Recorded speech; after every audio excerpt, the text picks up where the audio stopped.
Hello and welcome to the Premier Football Podcast, and in this week's feature piece, it's less of a feature and more of an opinion piece because of course we are talking about the recent news that Manchester United and Liverpool, England's two biggest clubs, two most historic clubs in terms of trophies won, have been approached by an unnamed body to become part of an 18-team strong European Premier League. Don't forget, before we get started, to smash a like on the video, share the content around, subscribe to the channel if you are new, and of course subscribe to our social media pages as well. We are on Instagram, Twitter and Facebook. So if media reports in this regard are to be believed, 5 English teams are going to be asked to become part of this 18-team European Premier League, along with the top teams from Spain, Italy, France and Germany. Just off the bat, you'd have to expect Spurs to be the one of the big six to miss out. 2 years ago, there was talks about a European Super League starting, and the 5 English teams who were invited to those talks were Liverpool, Manchester United, Arsenal, Manchester City and Chelsea. So it's only logical to assume that Spurs are the team who are not being considered for this. Although once you try to put a list of the 18 biggest clubs in Europe together, and I mean in terms of revenue and in terms of playing in the Champions League, it's quite plausible that Spurs might be asked to play as well. But the recent reports are of 5 English teams. You'd have to think that the likes of Real Madrid, Barcelona, Atletico Madrid in Spain, then in Italy, Juventus and the 2 Milan clubs, AC and Inter. In France, Paris Saint-Germain. In 2018, when the news broke about the European Super League talks, Marseille were mentioned. I'm not too sure. They've obviously dipped off a little bit, but they do have a pretty big history. Maybe Lyon could be involved. It's kind of difficult to predict outside of Paris Saint-Germain. And then from the Bundesliga, Bayern Munich, Borussia Dortmund. The third team that springs to mind for me is RB Leipzig. Don't come at me. I know they don't have history. I know they don't have tradition. I know they're everything that German clubs are. They stand against everything that German clubs stand for.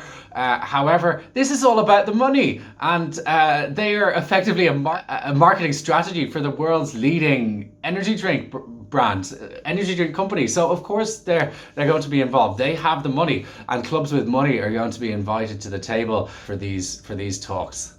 So effectively, what this is going to do, if it were to go ahead, is to supersede the Champions League, so to replace the Champions League. However, what's beautiful about the Champions League is that, I mean, in the Premier League, the top 4 qualify. Obviously the top 3 automatically, and then fourth place goes into a playoff. And it's the same across the top leagues. I think it's 3 in France, probably. It might be 3 in Italy as well. I know it used to be 4, but Serie A dropped down the rankings. So anyone from playing in the top European leagues can qualify by finishing in the correct league position. That's a great thing. We obviously had Leicester City win the Premier League in 2015-16 and compete in the following season's Champions League. And you regularly have surprise packages from across the top leagues and the lesser leagues. And that's another great thing, is that you have teams from leagues outside of the top 5 leagues. I mean, if this is to go ahead, there's no promotion to it. There's no relegation from it. The 18 teams that are invited to be founding members are it. There's nothing else. So it takes away a lot of the beauty of football, is that teams can come from nowhere and achieve great things. And this aside, what does it say for great historic clubs from other European leagues? I'm thinking of the likes of Benfica in Portugal. You could put Porto into that category as well. They won the Champions League as recently as 2004. Celtic in the Scottish League, you could say what you like about them, about the SPL being a farmers league or whatever, or not being competitive. That may be true, but Celtic are a huge team in terms of European football history. They've won the European Cup, and they have a massive following in Scotland and in Ireland. Absolutely huge. I live in Dublin, and Celtic would be a lot of people's second team or first team in Dublin. They're absolutely huge in Ireland. Ajax, European champions in the 1990s, home to one of the world's best football academies, an absolute with a footballing philosophy founded by, I want to say Johan Cruyff. I might be wrong. He obviously founded La Masia in Barcelona. I want to say he had something to do with Ajax's footballing philosophy. But even if he didn't, Ajax are the home of total football, of that great Netherlands side that just could never quite win the World Cup in the 1970s and 74 and 78.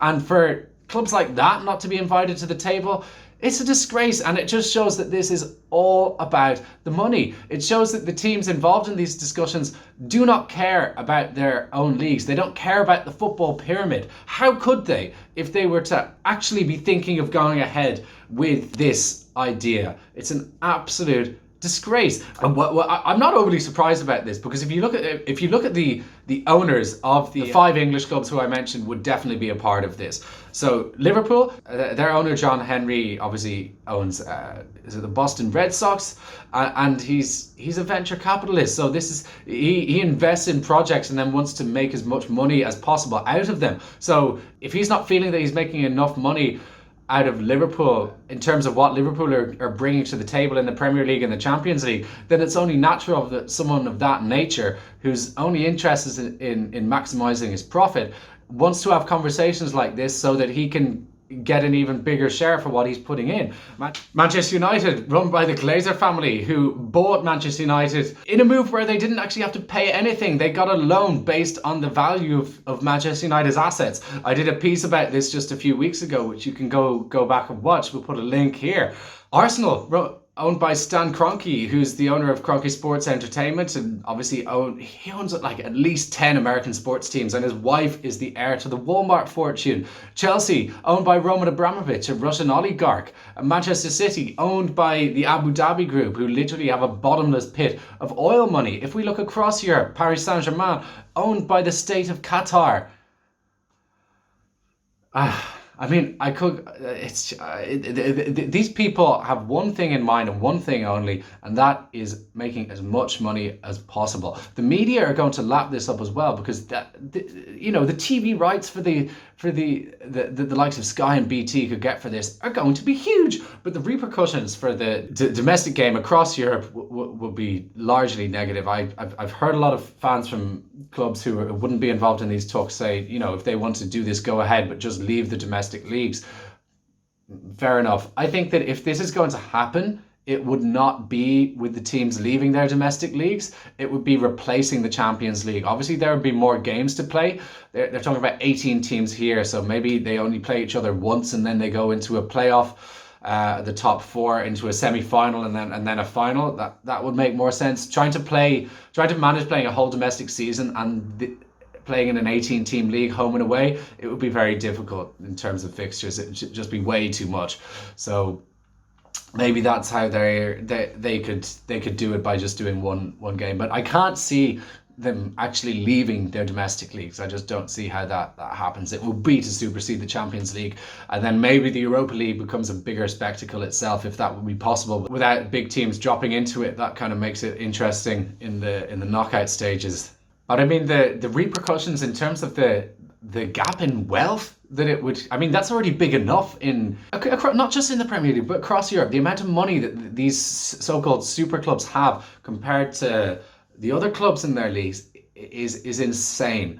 And this would only make the gap bigger. It would make domestic leagues much less competitive. It would make it, I mean, for me, less enjoyable. I'm not a Leeds United fan, but I want Leeds United to get back to competing amongst the top 6, to getting into the Europa League, getting into the Champions League. That is a thing of beauty for a fallen giant who's been as low as the 3rd tier of English football to come back after, 16 years out of the Premier League. And then they're playing so well this season, they can build on that next season, maybe start pushing for European places.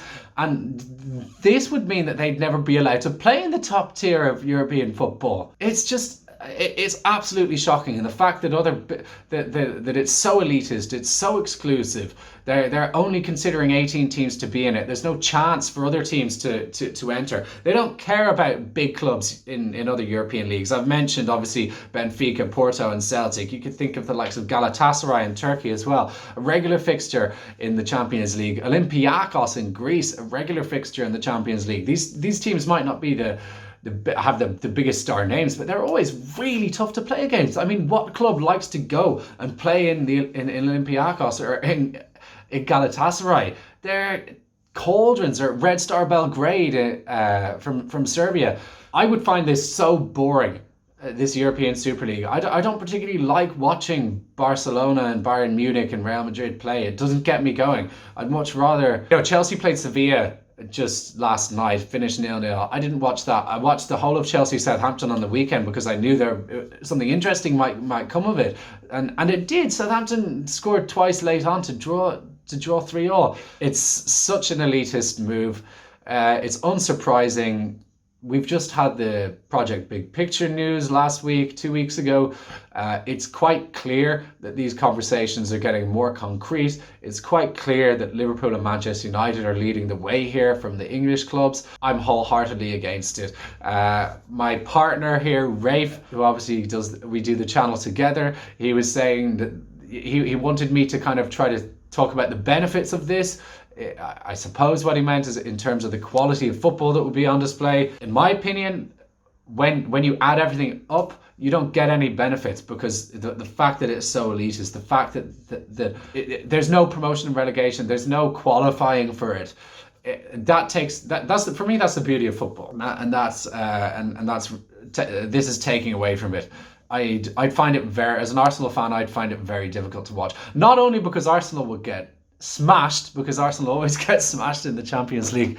I'm joking. Maybe that might not be. Probably they will get smashed, but maybe not. But just because I wouldn't want to watch those games, because it's wrong. It's not what football is about. Guys, thank you so much for watching today. Don't forget, as always, to smash a like on the video, share the content around, subscribe if you're new, and subscribe to our socials.